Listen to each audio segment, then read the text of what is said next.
So without further ado, I would like to introduce our next speaker, Erin Thorp. And I'd like to introduce her by saying Erin Thorp is a professional engineer, author, speaker, and coach. She's currently the Director of Leadership Development at CANA, and she has her own coaching business. When we asked Erin how she defines empathy, she said, empathy means being engaged in a practice of non-judgment with self and others that holds space for perspectives, emotions, and open, curious dialogue. She's challenging the belief that, say, expressing your feelings is a career-limiting move. She's disrupting the norm that there is no place for empathy around the boardroom table after decades of being told to fix her emotional self. Erin has proven that it is possible to harness the power of empathy and use it as an effective tool to lead high-performing teams. Erin, I can't wait to hear your story. I'm going to unmute you, and then the stage is yours. Thank you. I think I'm unmuted. Yes, we can Excellent. hear you. And I'm going to just start your presentation right here. Thank you.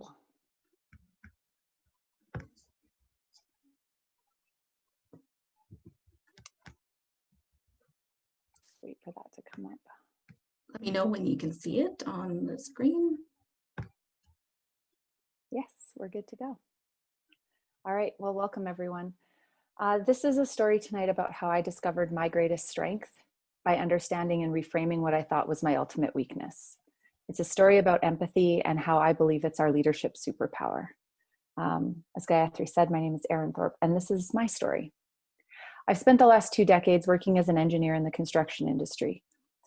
Tonight, I want to talk to you about disrupting this default that says we need to toughen up, put on our game face, and roll with the punches. The default that says there's no room for emotion in leadership. I grew up on a small family farm where it was all hands on deck all of the time. We shared domestic duties around the house, such as cooking and cleaning, and worked alongside each other planting and harvesting crops, cleaning the barns, and tending to the animals. Guthrie, I feel like the slides aren't moving. Sorry. Thank you. There weren't different expectations between my brothers and I and my sisters. I was the eldest of 4 children. We were all expected to help out and contribute to the best of our abilities, whatever the task was at hand. We all participated in sports and 4-H clubs. We made bread from scratch every Sunday and could change the tire on our first car. My ability to feel my emotions growing up didn't limit my opportunities. Tears didn't mean I was any less capable, and feeling strongly or passionate about one thing or another didn't mean I wasn't worthy. Believing that I could be or do anything I wanted to be, I began to disrupt. One of the first disruptions in my life was this choice to become an engineer. There was only one engineer in our family at the time, and females were expected to be teachers or nurses, as all the females in my family were. Teaching and nursing didn't sound appealing to me, and nor did they require me to use what I thought were my strengths at the time. So as I prepared to leave my childhood home and moved from the country to the city, my grandmother asked me why, as a girl, would I want to take engineering? She said, I can't imagine what you're going to go there and do. Aren't you just going to be taking care of the real engineers? She asked me. Luckily, my dad stepped in and saved that conversation. When I joined the Faculty of Engineering at the U of C, we were just shy of 20% female representation. And today across Canada, despite recruitment, retention, and professional development efforts, we still haven't moved that needle very much. There is still a lot of work to do. University was my first introduction to terms like diversity, inclusion, and intersectionality. My first project as a new grad was running a construction site with a seasoned superintendent. He reminded me of my dad in a lot of ways, leading by example and setting a tone of respect and inclusion. I knew he believed in me and I felt like I belonged. During this experience, I quickly learned was not the norm, and I would face many more moments over the next 2 decades of my career where I didn't feel like I belonged, despite external recognition. The haunting words of leaders through the years, Erin, you would be so much better at your job if you could just get a hold of your emotions, to toughen up and to get your game face on. They just started to wear me down. This conversation between me and my leaders happened so often that I thought changing industries was my only hope. I loved construction, but I kept asking myself if I could do it and if it was really where I was supposed to be. It was during my experience in technical sales I began to experience what empathy really was. I experienced leaders who took time to get to know me, understand my perspective, and who genuinely cared about my experience. A few years later, another change brought me back to Calgary, front and center on an oil sands project. And again, this feedback from my past haunted me. At one point, after hearing yet another leader talk to me about fixing this emotional part of myself, while offering no tangible solution, I had convinced myself to pack it in. I'm not a quitter though, and I worked hard to try to turn this off and outrun my emotions. I despised and detested the parts of my being that felt soft or weak. I read books, attended conferences and seminars, hired coaches, and went to therapy, all in this effort to fix myself. And I had pretty much succeeded. I had become unrecognizable to myself. One day on my way home from picking my kids up from their day home, I had to pull over on the side of the road because I was crying so hard. I didn't know what I was doing it for, and I didn't know why I was doing it. In that moment, I realized that the definition of success I was working so hard to achieve was someone else's definition. I had become a shell of myself. I was frustrated, lonely, and scared. I knew I had a story to tell, and I started writing. I wanted to tell my story in hopes of inspiring others and forging a different path for women in leadership.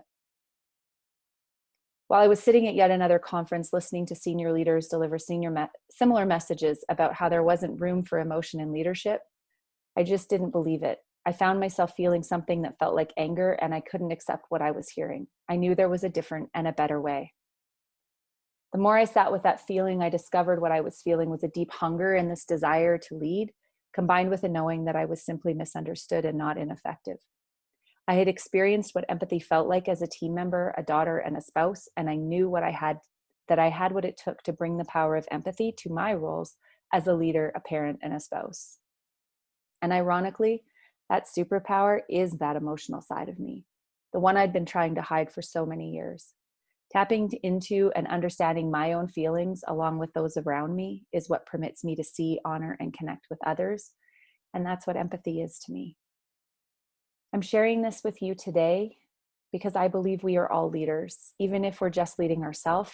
Maybe we're leading a family, maybe there's a community group, but the ability to feel our emotions, understand our emotions, and hold space for each other is the navigation system that can guide us to a place of inclusion, innovation, and creativity. In the past, I would push through these messy emotions, ignoring their intelligence, and I would find myself disoriented and lost. Most recently, I've learned to stay still, right where I find myself in these moments.